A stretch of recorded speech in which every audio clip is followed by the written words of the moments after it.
Thank you for continuing to join us as we've joined Jesus in his final week that led to the cross. Yesterday, we saw how on Wednesday, one of Jesus' closest friends, Judas Iscariot, agreed to betray him. But now it's Thursday, and today we're going to see that betrayal come to fruition. And here from the prayer room in the church, we're going to join Jesus as he prayed in the Garden of Gethsemane. Today is the day where everything goes down. The day begins with Jesus sending two of his disciples into the city of Jerusalem to prepare a room for them to eat the Passover. In the evening, Jesus and the 12, they gather there in the room, and very quickly, a dispute breaks out amongst them regarding who is the greatest. Jesus, knowing that this is terrible, he gets up and he does one of the most humbling things imaginable.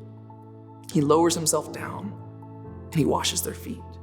Jesus' message is clear. He who is greatest in the kingdom of God must be the least, and he must be a servant of all. And he washes every one of their feet, including the feet of Judas, who is going to betray him.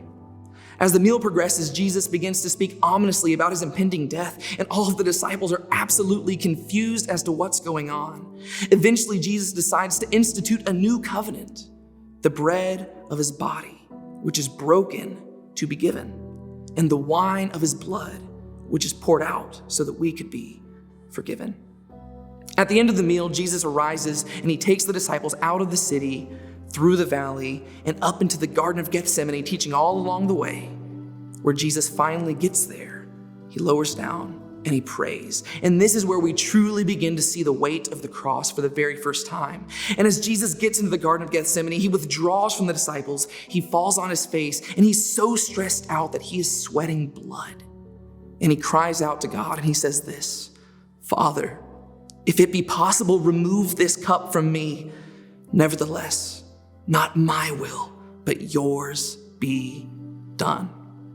The human side of Jesus is terrified of what he knows is soon to come, but at the same time, he's willing to go about whatever it takes in order to bring about our salvation.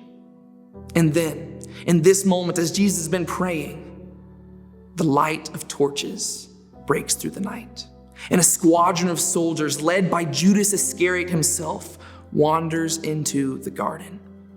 Judas greets Jesus with a kiss, the greatest act of betrayal in all human history.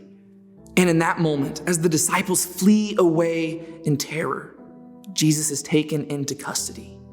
Jesus of Nazareth has less than 24 hours to live.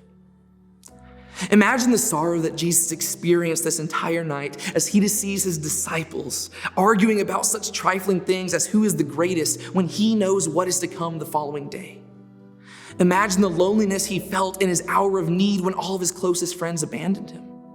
Imagine the betrayal that he felt whenever Judas Iscariot, one of his own 12, one of his closest friends, came and betrayed him with a kiss. That's what happened on this Thursday. And like I said, Jesus will be dead in 24 hours. I hope that you'll join us tomorrow as we see that play out. But for right now, just remember this. It's Thursday, but Sunday's coming.